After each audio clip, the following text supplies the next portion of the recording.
नमस्कार, जोहार, झारखंड देख रहे हैं आप और मैं हूं आपके साथ सोनाली सिंह। और इस वक्त की बड़ी खबर गोड्डा से, जहां के बीजेपी विधायक अमित मंडल पर बुधवार को भागलपुर में अपराधियों ने जानलेवा हमला किया है। अपराधियों ने उस वक्त हमला किया जब अमित मंडल अपने तिलका मांझी आवास के बाहर टहल रहे थे। विधायक के हाथ और पेट के पास हथियार से हमला किया गया है और इलाज के लिए वो सदर अस्पताल पहुंचे, जहां पर प्राथमिक उपचार के बाद उन्हें अपने घर भेज दिया गया। पुलिस इस पूरे मामले की जांच में जुट गई है। विधायक का साफ तौर पर कहना है कि इसके पीछे राजनीतिक साजिश भी हो सकती है। उन्हें पहले भी कई बार धमकियां मिल चुकी हैं। मेरा पैतृक आवास तिलका मांझी में भी है और वहाँ मैं आता जाता रहता हूँ। गोड्डा मेरा विधानसभा है कि दो व्यक्ति मेरे घर में जबरन घुसने का प्रयास कर रहे थे, तो मैंने उन्हें चेज़ करने का प्रयास किया और चेज़ करने के ही क्रम में मुझे लगता है कि गेट के पास जो 200 फीट का रास्ता होगा मेरे गेट से, मेन गेट का, उस समय जब मैंने उनसे ग्रैब किया, उसको पकड़ा, तो उस समय उन्होंने एक शार्प ऑब्जेक्ट से मेरे पे हमला किया। तो मेरे हाथ में और मेरे रिब्स में इंजरी आया। कारण लग रहा है। देखिए, राजनीति में हूँ तो कई कारण हो सकते हैं। राजनीतिक प्रतिद्वंदी भी हो सकती है, कुछ ऐसा हो सकता है जिसके कारण कुछ असामाजिक तत्वों को मेरे से रोष हो, तो किसी चीज़ को भी इनकार अभी फिलहाल नहीं किया जा सकता है। और बड़ी खबर कोयलांचल से, जहां एक बार फिर धर्मांतरण के खेल का बड़ा खुलासा हुआ है। धनबाद के स्लम क्षेत्र में ईसाई मिशनरीज के लोग लालच देकर धर्म परिवर्तन कराने में लगे थे, जिसका खुलासा होने पर ग्रामीणों ने मिशनरी के लोगों को घेर लिया है।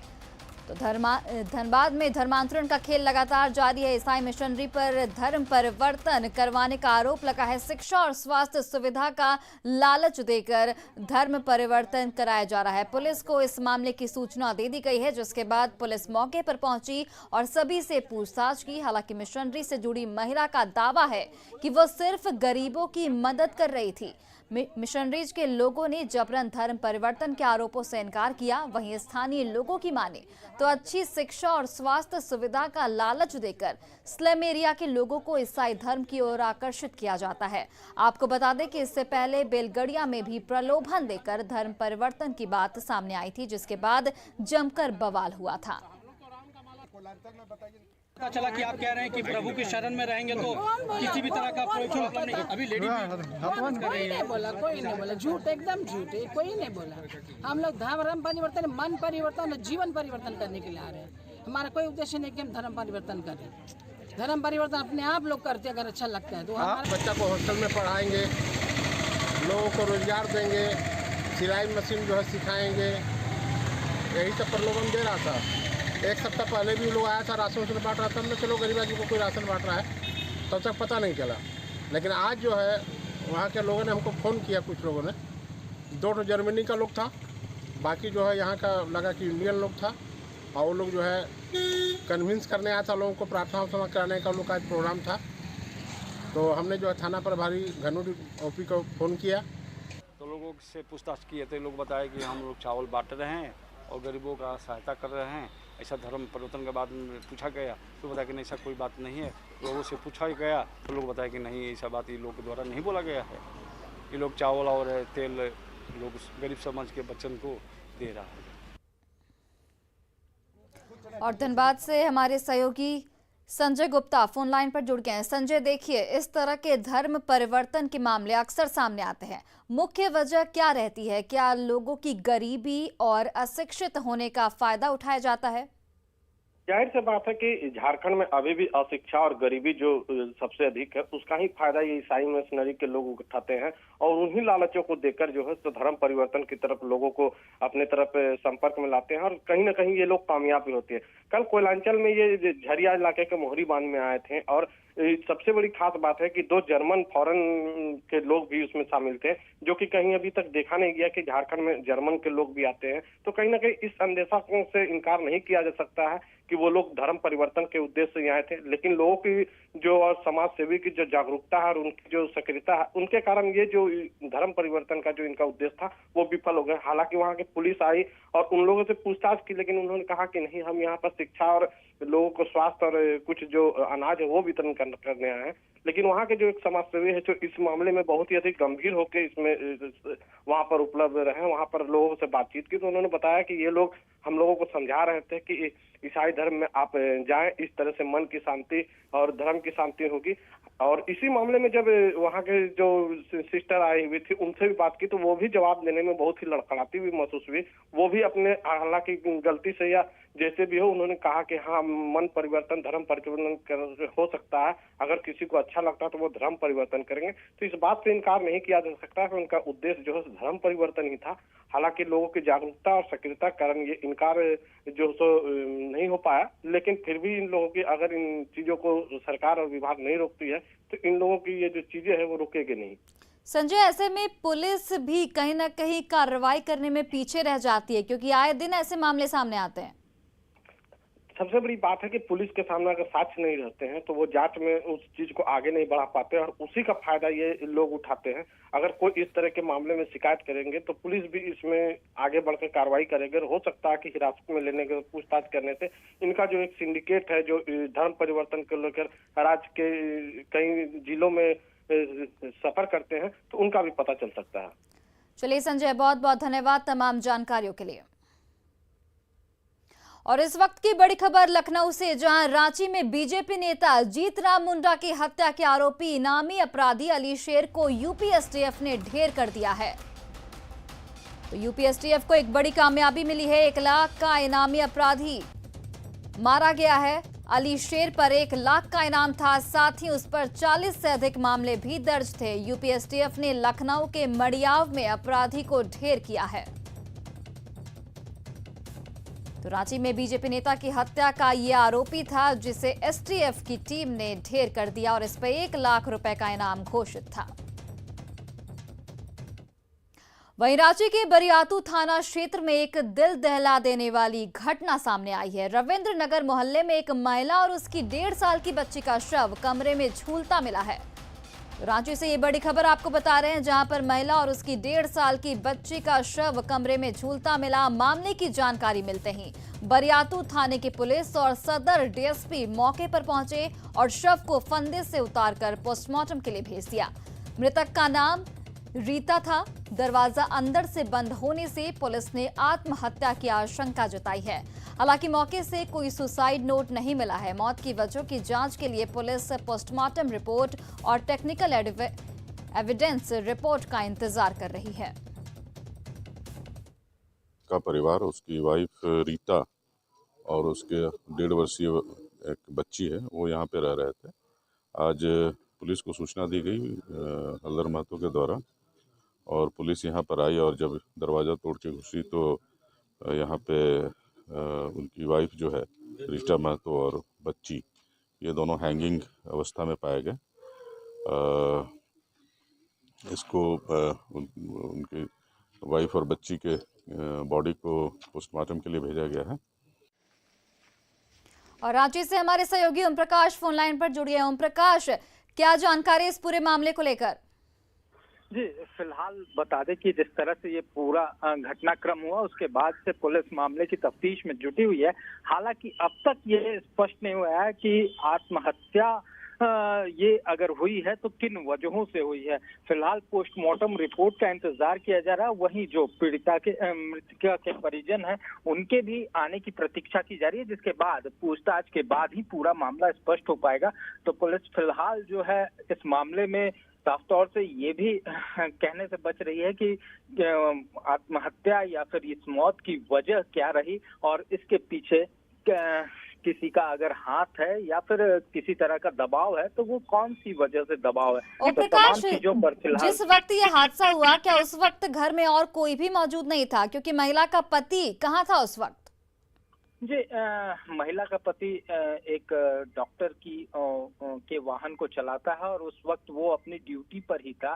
दोपहर में महिला के पति से महिला की बात भी हुई थी और उसके बाद जब शाम को वो घर पहुंचता है तो उस वक्त घर का दरवाजा जो है वो अंदर से ही बंद मिला, जिसके बाद पुलिस को मामले की सूचना दी गई और पुलिस ने आकर दरवाजे को तोड़ा तो महिला का शव अंदर से फंदे से झूलता हुआ मिला।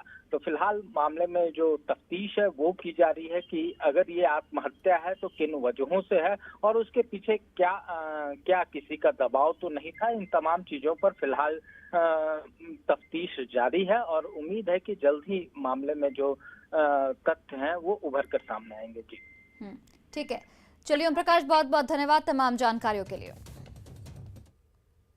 वहीं कोडरमा में सेक्स रैकेट का खुलासा हुआ है। अंबे इंटरनेशनल होटल से संदिग्ध हालत में 2 जोड़े युवक और युवती पकड़े गए थे। इनमें से एक जोड़ी को पारिवारिक रिश्ते सामने आने के बाद छोड़ दिया गया, वहीं दूसरी जोड़ी को गिरफ्तार कर लिया गया है। पुलिस की पूछताछ में महिला के साथ अंबे होटल और खालसा होटल के मैनेजर की भी भूमिका सामने आई थी। हिरासत में लिए जाने के बाद युवती के साथ आरोपी महिला, होटल संचालक और होटल मैनेजर को जेल भेज दिया गया।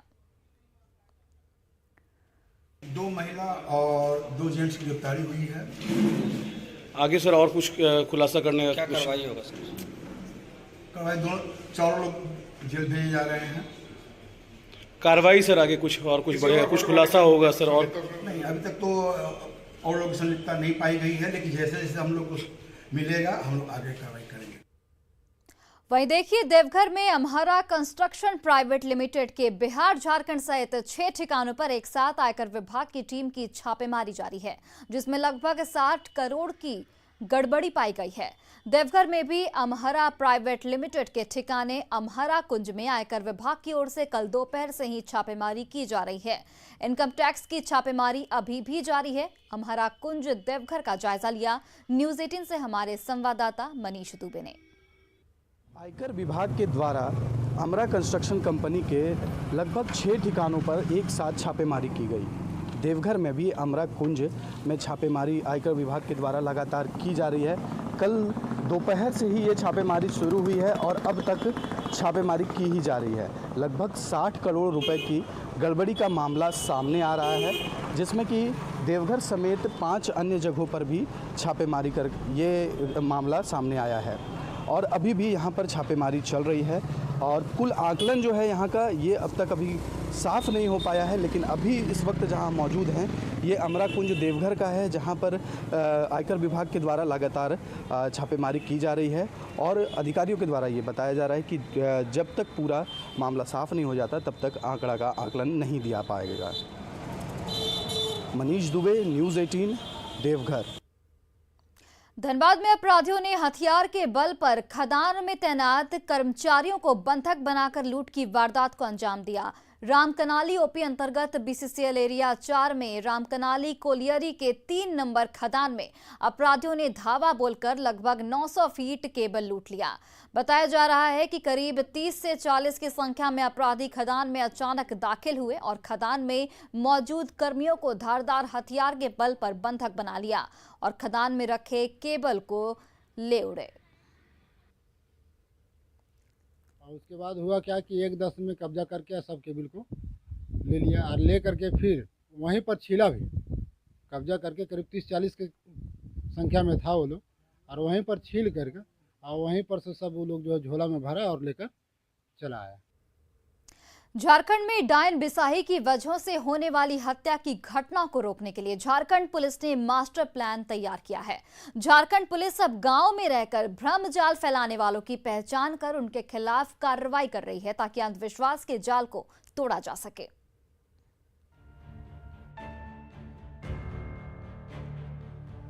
डायन बिसाही जैसे अंधविश्वास के मकड़जाल में झारखंड को मुक्त कराने और एक खुशहाल समाज बनाने के लिए पुलिस ने जागरूकता के साथ ही अब कानूनी कार्रवाई का रास्ता अपनाया है। रांची पुलिस अब ऐसे लोगों की पहचान करने में जुटी है जो डायन बिसाही के नाम पर अंधविश्वास का भ्रमजाल फैलाते हैं। और फिर उसमें फंसकर समाज तबाह हो जाता है। चाहे प्रताड़ना से लेकर किसी की हत्या की घटना हो या फिर आरोपियों के जेल जाने का सफर। लिहाजा रांची पुलिस अब ऐसी गतिविधियों में शामिल लोगों की पहचान कर उनके खिलाफ कार्रवाई कर रही है। तांत्रिक लोगों को चिन्हित करना शुरू किया है कि जो इस ढंग से लोग काम करते होंगे वो उस परव्यू में भी आता है।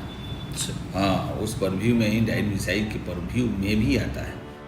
रांची के बुंडू, तमाड़, हटिया, अनकड़ा, नगड़ी, उरमांझी और नरकोपी जैसे इलाकों में अंधविश्वास का अंधेरा ज्यादा घना है। लिहाजा इन इलाकों में पुलिस ने अब तक 6 तांत्रिकों की पहचान कर उनसे बॉन्ड भरवा चुकी है कि वे झाड़ फूंक की आड़ में समाज को बर्बाद करने का धंधा बंद कर देंगे।